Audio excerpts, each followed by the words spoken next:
Queen Njinga's lifetime took place during the 1580s to the 1660s, and during that time, the transatlantic slave trade was going on.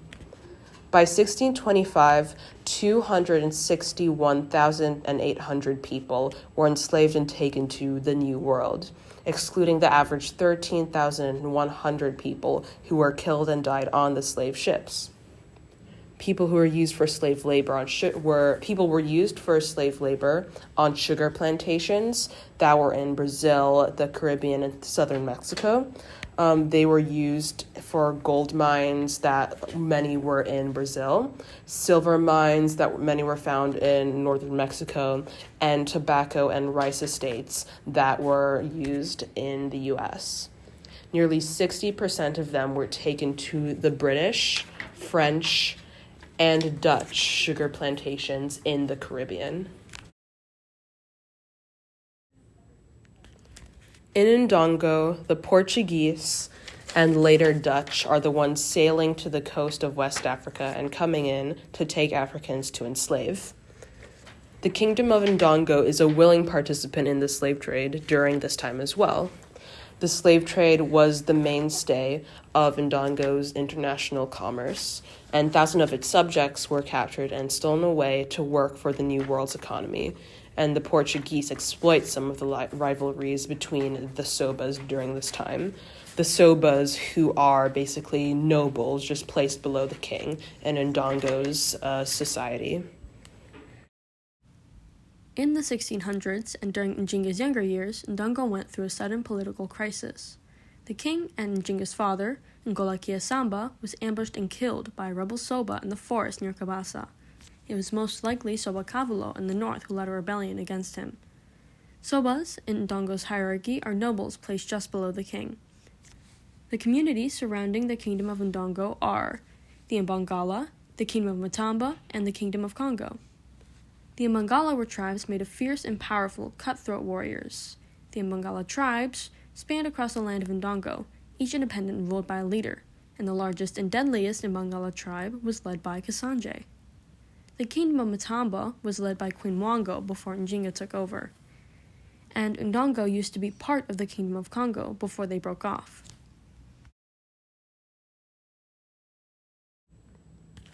Toussaint Louverture's lifetime took place during the 1740s to the 1800s, and during this time, the transatlantic slave trade is also continuing. Sugarcane continues to be the major cash crop, and is the crop that the enslaved people of Haiti are being forced to harvest. Haiti, during that time, was then named Saint-Domingue. And Saint-Domingue was the sugar capital of the world, and the white colonialists there are profiting extremely well from the trade. Saint-Domingue during Toussaint's time is a French colony. Saint-Domingue is commonly referred to as the first place of contact between Europe and indigenous communities. It shares an island with the Dominican Republic, which was then a Spanish colony. Spain also wants control over Saint-Domingue for their profits, as they already control the second part of the island, second part of the entire island, which is named Hispaniola, and said part is the Dominican Republic. As a result of the slave trade and slavery in Saint-Domingue, it had an incredibly large mixed-race population compared to other places at the time. The power dynamics, however, were made very clear when it came to the enslaved and free black and mixed-race populations. When white colonialists would walk by, for example, the mixed-race and black populations have to stand up and bow in respect.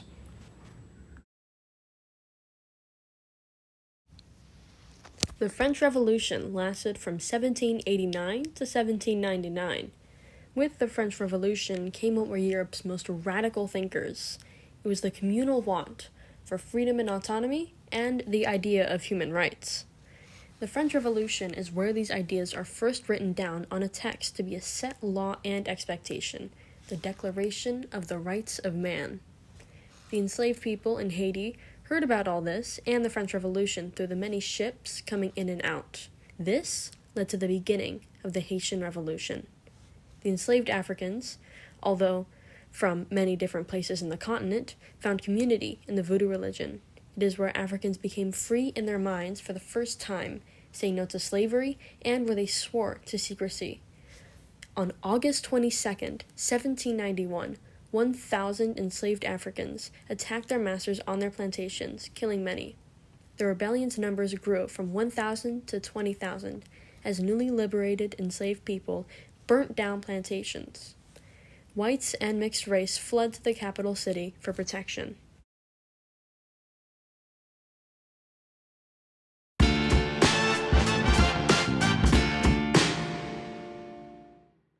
Njinga of Ndongo and Toussaint Louverture were both important historical figures.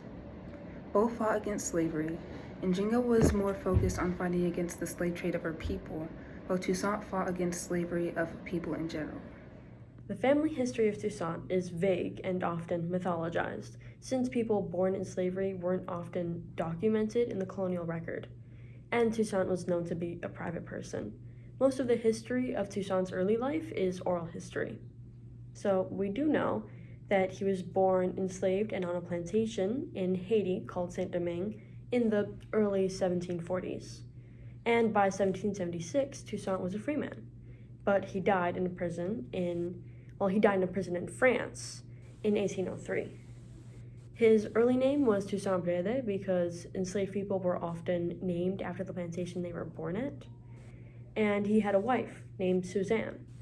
And there's mention of his grandfather possibly having been Gal Gnu, a king of the Aladas. But there are also mentions of his parents dying. He had at least 3 children, and one was a son named Placide. However, during his captivity in 1802, Toussaint said that he had 16 children and that his father, then 105 years old, was still alive. Both Njinga and Toussaint attempted to use diplomacy to solve issues, but much of the time it was unreciprocated and did not succeed. For example, there is a historical account of when the Portuguese did not offer Queen Njinga a chair during one of their negotiations and tried to make her sit on the ground below them. She instead got one of her subjects to act as a chair for her in order to be on equal ground with the Portuguese. These negotiations and any agreements that came after were in vain, because the Portuguese did not follow any of the agreement's terms. Another example is when Toussaint offered a settlement deal for the white farmer class of Saint-Domingue that reinstated slave labor, but allowed for more freedom and some reforms in plantations with better conditions. This deal was denied and no settlement was reached, and this led to the igniting attack of the Haitian Revolution. Njinga and Toussaint both had to take a few steps backward in fighting against slavery and the slave trade in order to make larger steps forward. Njinga had to trade 200 enslaved people to the Dutch in order to get them to help her fight against the Portuguese. Toussaint tries to stop Napoleon from reinstating slavery by, ironically, forcing Haitians to work in plantations and produce resources to help prevent famine. Both Njinga and Toussaint had to make sacrifices for their goals. You see, Njinga either killed her brother, Mbande, or when he was king, or he committed suicide. And she also married Kasa Ngola, who took care of Mbande's son, her nephew, and next in line for the throne. But he was too young to be king, so she was regent queen. Njinga then killed her nephew to gain the position of queen and divorced with Kasa. Queen Njinga married Kasanche, an Mbangala leader, and took part in a ritual where she may or may not have eaten human flesh or blood in order to gain his favor and get his help to fight off the Portuguese. Njinga then invaded the kingdom of Matamba with him and kidnapped the daughter of the previous queen in order to gain power. The Portuguese later drowned her sister Fungi after discovering her espionage during imprisonment. Toussaint was imprisoned in 1802 with his wife and at least one of his children. He had to sacrifice some of his morals, he had some enslaved people of his own, and had to force people to work in Haiti to improve the economy and get materials. There was famine. After Njinga died, Kambu became her successor, with 3 queens ruling after, until Ndongo fell to the Portuguese and became Angola. Toussaint died in prison in 1803. While his achievements were great, His installation of a dictatorship set the position of complete power to people who could be unable to use it for Haitian benefit. Both Njinga and Toussaint achieved staple success that were highlighted in history. Toussaint led the first successful slave revolt in history, while Njinga's Ndongo was the only kingdom that was recognized as an independent nation by European powers and the Pope.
The slavery conditions during Queen Njinga's and Toussaint Louverture's time were very similar.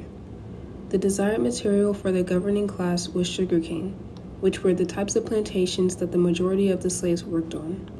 The Portuguese took Africans from West and Central Africa, including the Kingdom of Ndongo, to work as slave laborers on their increasing sugar plantations in Brazil. The French inflicted great pain among black Haitians as they violently forced them to work in their sugarcane plantations.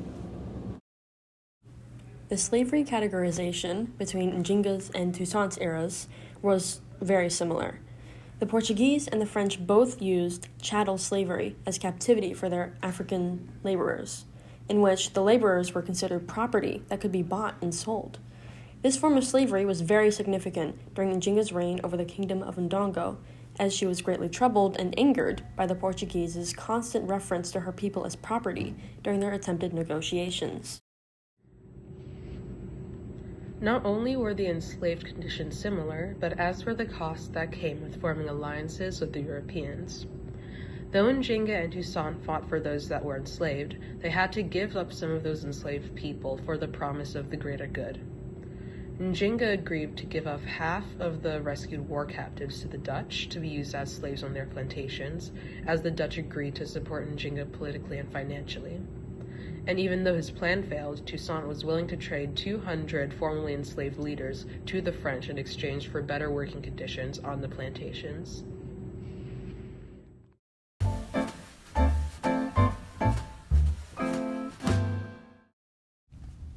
Njinga was the only African ruler to be recognized by European rulers as a queen.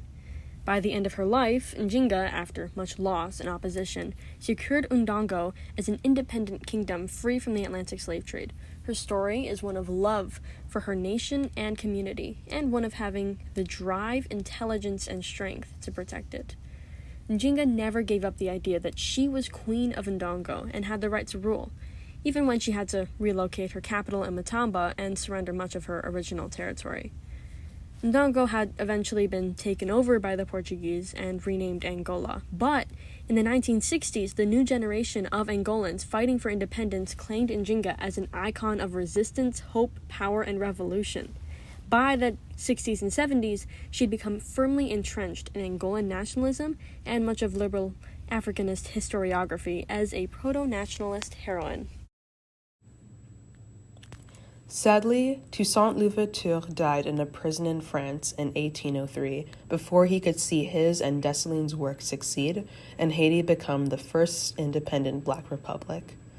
Despite the sadness in this fact, it shows that Toussaint's goals and beliefs never died with him and instead lived on through those inspired by him.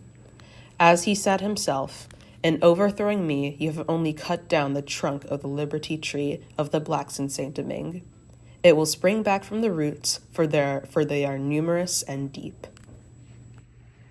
German philosopher George Hegel, incredibly famous and influential in today's structure of literature, stated that Africa has no history and did not contribute to anything mankind enjoyed. However, there is countless evidence to refute it. Queen Njinga and Toussaint are both great examples of Black resilience against European imperialism and the slave trade. They showed through their power and influence that West Africa and the Black community has produced some of the greatest, inspiring, and influential leaders in history.